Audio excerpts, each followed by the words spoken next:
Ya.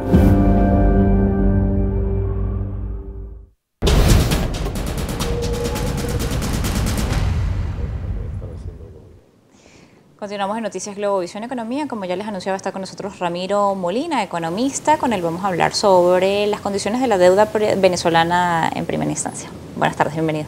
Hola Mariana, un gusto estar aquí.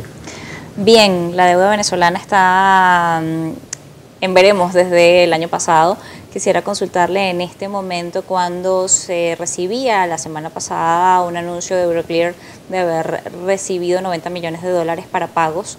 Quisiera consultarle cuál es la condición que enfrenta efectivamente hoy la deuda venezolana, que no termina de ser calificada en un default completo y sí acumula ya bastante morosidad. Se habla por lo menos de 1.700 millones de dólares.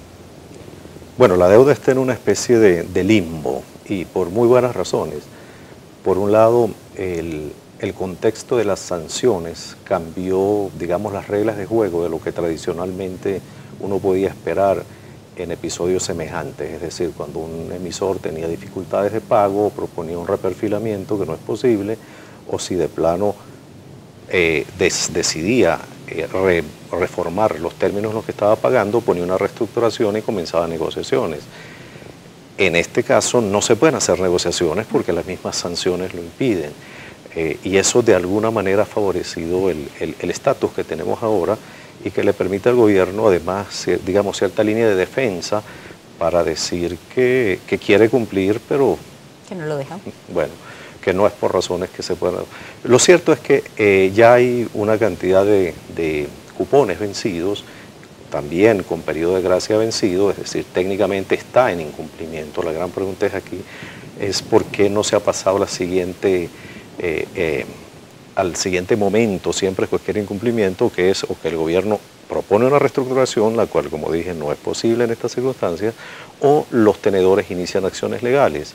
¿Por qué los tenedores no han iniciado acciones legales? Una buena razón también es porque no, aun cuando las inicien, no van a poder resolverlas porque en medio de las sanciones no es posible resolverlas. Entonces estamos en una especie de calle ciega en este momento, que debe tener algún momento y alguna vía de destrancarse, pero en el futuro inmediato lo concreto es que hay cerca de 2.000 millones de dólares en cupones vencidos.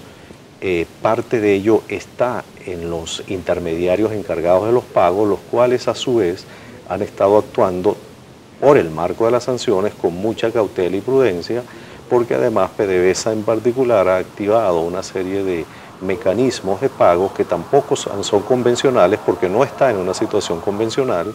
La utilización de bancos norteamericanos y la contingencia de mayores sanciones los obligó, digamos, a buscar vías alternas, y esas vías alternas no convencionales también generaron unos procesos atípicos para los cuales ni siquiera los organismos encargados de los pagos estaban preparados. Entonces tuvieron que pasar, en algunos casos, de sistemas electrónicos que fluían con mucha naturalidad a procesos manuales que son chequeados por abogados con mucha cautela para no rozar o entrar en conflicto con las sanciones.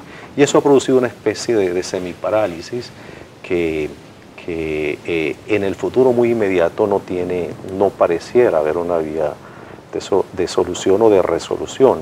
El gobierno no tiene ningún incentivo para seguir pagando, los tenedores no tienen incentivos para demandar, y el juego político sigue trancado, en el sentido de que tampoco se ve en el horizonte ninguna posibilidad ni de atenuar sanciones, pero tal vez sí de incrementar sanciones. O de incrementar la morosidad. En este caso, ¿cómo quedaría el Estado venezolano en estas condiciones? ¿Se está viendo favorecido porque no está o está teniendo una excusa para no pagar en este momento, cuando su caja, sabemos, no es la mejor? Pero de cara al futuro, ¿cómo queda esto y cómo quedan las personas y los acreedores? Bueno, ahí tendríamos que entrar obviamente en una situación de algún tipo de negociación. El gobierno tendría que redefinir los términos, porque ya la acumulación de los cupones, 2.000 millones, como decía, es una cifra significativa, ya es más importante que casi cualquiera de los próximos vencimientos de capital. Y cada día que pasa se acumulan más obligaciones, de manera que ahora tenemos además otra circunstancia que complica todo lo que uno pueda visorar hacia el futuro. Lo complica en el buen sentido, ¿no? Que simplemente significa que hay que hacer más trabajo y muchas más reuniones para llegar a un acuerdo donde que todos lo acepten. Y tiene que ver con que ya estamos aproximándonos en abril a la segunda generación de cupones por vencerse, que además los bonos que son los activos que producen esos cupones se están